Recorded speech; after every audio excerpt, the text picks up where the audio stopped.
गावी परतताना काळाचा घाला, बसची मोटरसायकलला धडक, दोघांचा जागीच मृत्यू. शहादा येथे कामानिमित्ताने गेले असताना गावाकडे परत जात असताना समोरून येणाऱ्या बसने मोटरसायकलला जोरदार धडक दिली. या धडकेत दोघांचा जागीच मृत्यू झाल्याची घटना शहादा रस्त्यावर निमगुळ टाकरखेडा या दरम्यान घडली आहे. दरम्यान अपघातानंतर बस चालक घटनास्थळावरून फरार झाला असून या प्रकरणी पोलिसांकडून तपास सुरू करण्यात आला.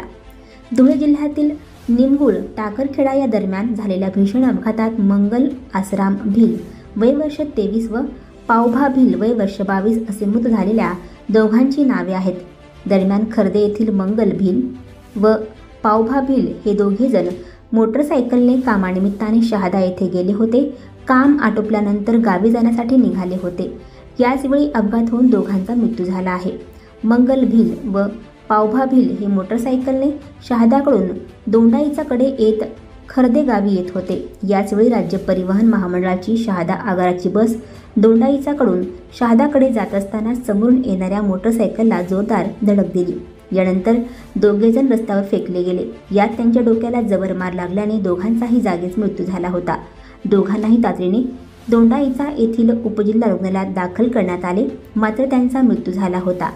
मोटरसायकलला धडक दिल्यानंतर बस चालक घटनास्थळी बस रस्त्यावर उभी करून फरार झाला. दरम्यान अपघातानंतर रस्त्यावर गर्दी जमली होती, मात्र घरातील दोन्ही कर्ते व्यक्ती गेल्याने कुटुंबावर मोठा आघात बसला आहे, तर गावात देखील हळहळ व्यक्त केली जात आहे. दरम्यान बस चालकावर गुन्हा दाखल करण्यात आला असून पुढील तपास पोलीस करत आहेत.